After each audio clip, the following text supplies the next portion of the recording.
सो Accenture की hiring शुरू हो गई है और 16,000 वैकेंसीज निकली है। पैकेज है अप टू 6.5 लाख। पर सुमेर भाई क्या मैं एलिजिबल हूँ? इसका एग्जाम पैटर्न क्या होता है, क्या प्रोसेस होता है, कैसे अप्लाई कर सकते हैं, सारे डाउट्स इस वीडियो में आज क्लियर हो जाएंगे।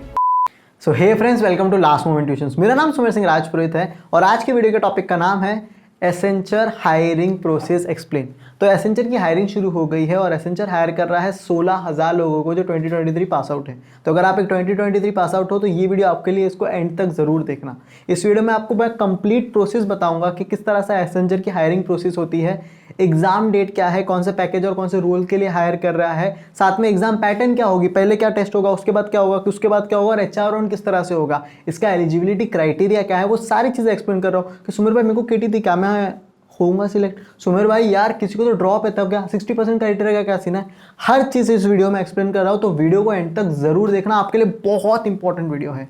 इतना क्लियर है? इसके साथ साथ इस वीडियो की मैंने बेसिक सी लाइक टारगेट रखी है, वो है 1000 लाइक। तो यार फटफट वीडियो को लाइक कर दो यार, चैनल पे नए हो तो सब्सक्राइब करके रखो और चलो वीडियो को शुरू करते हैं।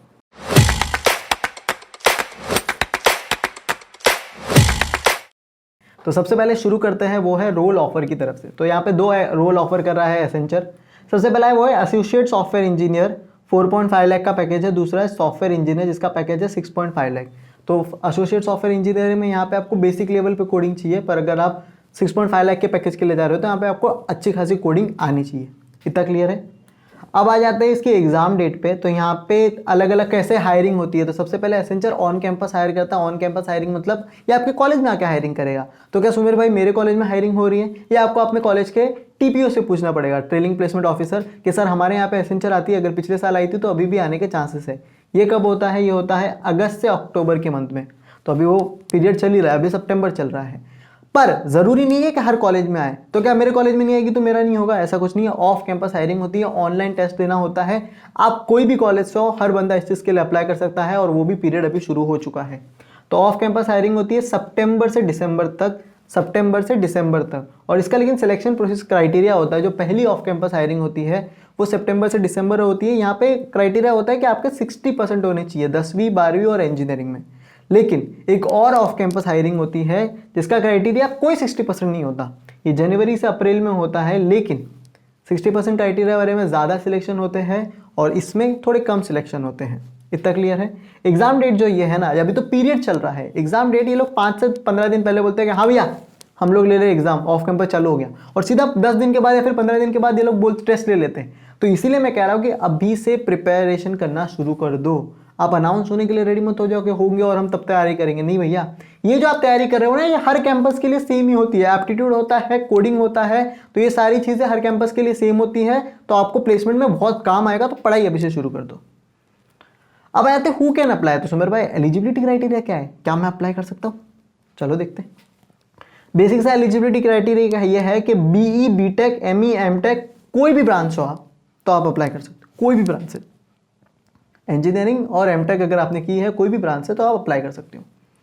उसी के साथ साथ एमसीए वाले अप्लाई कर सकते हैं। पर एमएससी में हो तो आपको ये पर्टिकुलर स्पेसिफिक स्पेशलाइजेशन होनी चाहिए। फॉर एग्जांपल आप कंप्यूटर साइंस से होने चाहिए, या फिर इलेक्ट्रॉनिक्स से होने चाहिए, मैथमेटिक्स से होने चाहिए, फिजिक्स से होने चाहिए, स्टैटिस्टिक्स से होने चाहिए। ये कुछ स्पेशलाइजेशन एमएससी वालों के लिए है। इतना क्लियर है? क्राइटेरिया है 60% क्राइटेरिया होना चाहिए और 6.5 सीजीपी होना चाहिए आपका थ्रू आउट एकेडमिक्स, 10वीं 12वीं और इंजीनियरिंग। काफ़ी अगर आपके यहाँ पे सीजीपीए है तो 6.75, वरना 60% तो होना ही चाहिए। इतना क्लियर है? कभी कभी ये लोग 65 भी कहते हैं, लेकिन मिनिमम अगर देखें तो 60% क्राइटेरिया है इधर। Okay, no gaps during the course of the degree is allowed. अगर आप जो कोर्स ऑफ द डिग्री कर रहे हो उसमें गैप ईयर अलाउड नहीं है। ओके, और नो एक्टिव बैकलॉग्स अलाउड। मतलब आपको पहले कितनी भी केटी लगी कोई बात नहीं, लेकिन अभी आप जब ये एग्जाम अप्लाई कर रहे हो, जब ये एग्जाम दे रहे हो, तो आपको कोई भी एटी नहीं होनी चाहिए। इतना क्लियर है? तो आप देखते हैं इसका एग्जाम पैटर्न और टेस्ट पैटर्न के भाई टेस्ट किस तरह से होता है, क्या फॉलो करते हैं। सिंपल सी बात है भाई, 3 राउंड होते हैं अपने। सबसे पहला राउंड होता है जिसको कॉग्निटिव अपने कहते हैं, एबिलिटी और टेक्निकल असेसमेंट। एप्टीट्यूड और कंप्यूटर साइंस के सब्जेक्ट के बारे में इधर पूछा जाता है। सेकंड जो राउंड होता है वो कोडिंग राउंड होता है। तीसरा कम्युनिकेशन का राउंड होता है।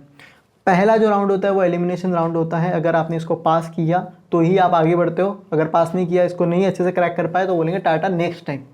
क्लियर है? तो एक एक राउंड को अच्छे से समझते हैं। पहला जो राउंड है cognitive ability and technical assessment, उसमें टोटल 90 मिनट्स आपको मिलते हैं, 90 क्वेश्चंस आते हैं। क्या होता है इसके अंदर, verbal ability, critical reasoning and problem solving या एब्स्ट्रैक्ट रीजनिंग। मतलब इसका जो पहला पार्ट है, पहले राउंड में 2 पार्ट है, एक है कॉग्निटिव एबिलिटी, दूसरा है टेक्निकल असेसमेंट। तो कॉग्निटिव एबिलिटी में एप्टीट्यूड पूछ रहे हैं, क्लियर है, वही अपना वर्बल हो गया, रीजनिंग हो गया और एब्स्ट्रैक्ट रीजनिंग हो गया। इस पे आपको कितने क्वेश्चन आएंगे, इस पे अपने को 50 क्वेश्चन दिए जाएंगे और 50 मिनट मिलेगी।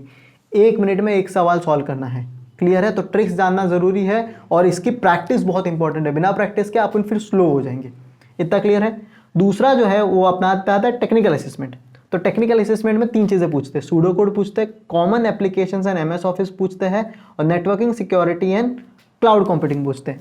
तो सूडो कोड क्या होता है, एल्गोरिथम्स होते हैं बेसिक स्टेप्स को लिखने का, कि कोई भी चीज़ का ऐड 2 नंबर, उसको सूडो कोड कह सकते हैं कि 2 नंबर को ऐड करने का सूडो कोड है, या फिर सिंपल इंटरेस्ट निकालने का एक सूडो कोड लिख रहे हैं। तो जो स्टेप्स होते हैं ना उनको सूडो कोड कहते हैं। उसी के साथ साथ आ जाते हैं common applications and MS office, तो बेसिक सा कंप्यूटर का नॉलेज, शॉर्टकट कीज, उन सब के बारे में। और तीसरा है वो है कंप्यूटर साइंस के सब्जेक्ट है, इसमें अपने को नेटवर्क सिक्योरिटी आ गया, सीएन हो गया और साइबर सिक्योरिटी के बारे में पूछ लिया। तो वो सारे क्वेश्चंस पे आपको क्वेश्चंस आएंगे, 1-1 मिनट आपको मिलेगा, 40 क्वेश्चन आएंगे, 40 मिनट में सॉल्व करना है। जैसे ही आप राउंड 1 का टेस्ट दे दोगे, आपको मतलब ये कुछ आपको 90 मिनट मिलेगी इस चीज़ को करने का, दोनों टेस्ट को निपटाने के, राउंड 1 को निपटाने का।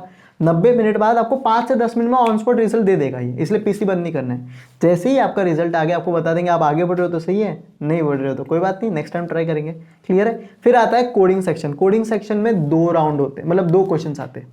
एक होता है इजी क्वेश्चन, दूसरा होता है थोड़ा सा हार्ड लेवल का क्वेश्चन, क्लियर है। तो यहाँ पे आपको कोई भी लैंग्वेज में यूज कर सकते हो, C++, जावा, पाइथन, इन 4 लैंग्वेज को यूज करके आपको उन प्रॉब्लम को, आपको पर्टिकुलर प्रॉब्लम दी रहेगी, उसको सोल्यूशन आपको लिखना है, क्लियर है। पहला जो राउंड 1 है उसमें अपने को 70% लाना है। अगर आपको अच्छा खासा पैकेज चाहिए तो 70% तक क्रैक करना है। 70% लाओगे तो आप सेकंड राउंड के लिए जाओगे। सेकंड राउंड में अगर आपने एक कोड भी क्रैक कर लिया तो यार अपना 4.5 लाख का पैकेज पक्का है। पर अगर आपने दोनों कोड क्रैक कर लिया, भाई दोनों कोड को अच्छे से सॉल्व कर लिया, करोड़ नहीं कोड होता है, तो दोनों कोड को अच्छे से सॉल्व कर लिया और अपन ने उसमें भी फोड़ा है, तो आप 6.5 लाख के पैकेज के लिए अच्छा खासा आपके चांसेस बढ़ जाते हैं। उतना क्लियर है। ये टेस्ट होने के बाद आपको बोलते हैं थैंक यू सो मच। अभी का अभी आपका कम्युनिकेशन टेस्ट नहीं होता। तो कम्युनिकेशन टेस्ट कब होता है सुमेर भाई? कम्युनिकेशन टेस्ट आपको ईमेल आएगा, तो आपको बताएंगे कि आज आपका कम्युनिकेशन टेस्ट है। उसमें ज़्यादा करके क्या होता है ना कि उसमें लैंग्वेज आपकी जानी जाती है, क्योंकि अपने जो एसेंचर के काफ़ी फॉरेन क्लाइंट है, तो क्या आप उनसे ढंग से सुन पा रहे हैं, बात कर पा रहे हैं, कम्युनिकेट कर पा रहे हैं, वही चीज़ देखते हैं। तो वही सारी चीज़ें इसमें आती है। सेंटेंस मास्टरी हो गया, वोकैबुलरी हो गया, फ्लुएंसी हो गया, प्रोनाउंसिएशन हो गया। 63 क्वेश्चंस होते हैं, 30 मिनट्स मिलता है। एकदम बेसिक है, ये कोई एलिमिनेशन नहीं है। कम्युनिकेशन टेस्ट से आपके कोई सिलेक्शन पे उतना प्रोसेस नहीं होगा। इंटरव्यू में देखेंगे कि हाँ भाई इसको कितना आता है कितना नहीं, इतना क्लियर है। सिलेक्शन अपना मेन पहला वाला ही सबसे ज़्यादा इंपॉर्टेंट है, और सेकंड में भी अपने को एटलीस्ट एक कोड तो करना चाहिए। सो एक बार प्रोसेस से गो थ्रू हो जाते हैं एक और बार। सबसे पहले जब आप टेस्ट शुरू करोगे तो 20 मिनट का मॉक असेसमेंट होगा, जहाँ पे देख रहे हो आपका माइक चल रहा है, माइक चल रहा है, कैमरा चल रहा है, सब चीज़ें सही से बेहतर से चल रही है कि नहीं, इतना क्लियर होगा। फिर टेस्ट शुरू होगा। 90 मिनट मिलेंगे पहले राउंड को कंप्लीट करने के लिए। पहला राउंड जैसे ही हो जाएगा उसके बाद अगर आपका सिलेक्शन हुआ तो 5-10 मिनट में आपको बता देंगे, और तभी आपको 5-10 मिनट का ब्रेक भी मिलेगा कि आप सिलेक्ट हो, 5-10 मिनट ब्रेक लेके आ जाओ और वापस आप कोडिंग अभी का भी आपको देना है सेकंड। क्लियर है? नहीं हुआ तो बोलेंगे कोई नहीं नेक्स्ट टाइम। तो जैसे ही आपका ये हो जाएगा आपको 5-10 मिनट में रिजल्ट मिल जाएगा और आप अगले राउंड में जाओगे तो आपको अगला राउंड मिलेगा, नहीं जाओगे तो बाय बाय। अगले राउंड में कोडिंग असेसमेंट होगा, 2 क्वेश्चन दिए जाएंगे, 45 मिनट्स मिलेगा। आप 4 लैंग्वेज में उसको कर सकते हो, सी, जावा, मतलब C++, जावा, पाइथन और .NET, 5वां लैंग्वेज भी है। इतना क्लियर है? उनको सॉल्व करोगे उसी तरह से आपका पैकेज डिसाइड होगा।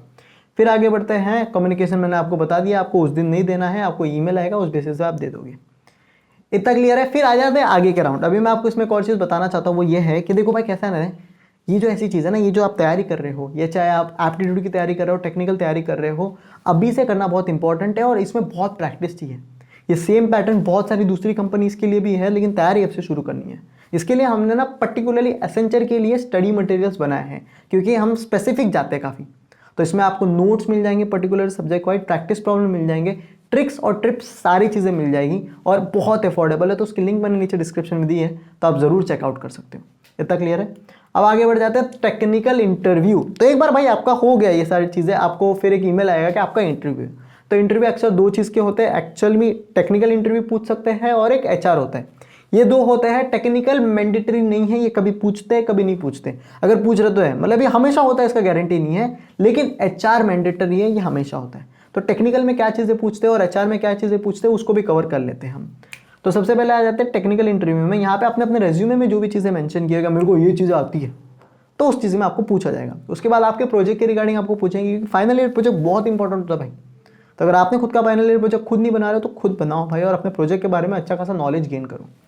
उसके साथ साथ आपको एरिया ऑफ इंटरेस्ट के रिगार्डिंग क्वेश्चंस पूछेंगे, लेटेस्ट टेक्नोलॉजी की अवेयरनेस आपको होनी चाहिए। और एक चीज़ मैं बता दूं, टेक्निकल इंटरव्यू में आप कहीं भी दे रहे हो ना, तो ये कुछ पर्टिकुलर टॉपिक अगर आप आईटी इंडस्ट्री में दे रहे हो तो इस पर आपको सवाल पूछा ही जाता है। क्लियर है? वो क्या है? वो है डेटा स्ट्रक्चर एल्गोरिथम, सबसे पहली चीज़। और उसके बाद एसक्यूएल और डीबीएमएस भी होता है। आपको 4 लैंग्वेज होती है, सी++, जावा और डेटाबेस, सी++, जावा। ये कोई भी लैंग्वेज आप कह रहे हो कि मेरे को ये आता है, सी++, जावा या फिर पाइथन भी, अगर आप कह रहे हो मेरे को आता है तो चलेगा, लेकिन आपका डाटा स्ट्रक्चर कड़क होना चाहिए, एसक्यूएल अच्छा होना चाहिए। इतना क्लियर है?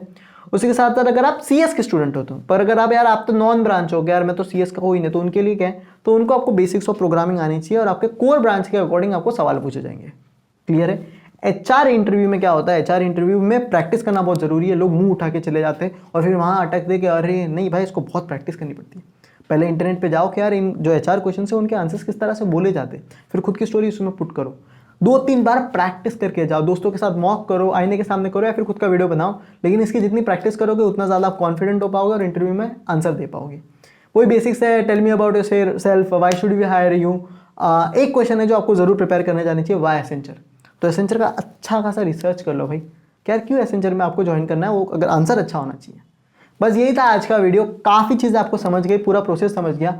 इसके साथ साथ ना इसका अगर आप इसका मैंने पूरा पीडीएफ बनाया, तो आपको डाउनलोड करने की कुछ ज़रूरत नहीं है या फिर आपको लिखने की ज़रूरत नहीं है। आपको पूरा पीडीएफ चाहिए तो हमने अपने टेलीग्राम ग्रुप में डाल दिया है, तो नीचे लिंक मिल जाएगी, आप हमारा टेलीग्राम ग्रुप ज्वाइन कर सकते हो। उसमें प्लेसमेंट की सारी इन्फॉर्मेशन हम डालते रहते हैं। आगे 15 और कंपनीज हायर करने वाली है भाई, तो उसकी भी सारी इन्फॉर्मेशन हम बताने वाले। तो यार फटाफट टेलीग्राम ग्रुप ज्वाइन करो यार, किस लिए वेट कर रहे हो।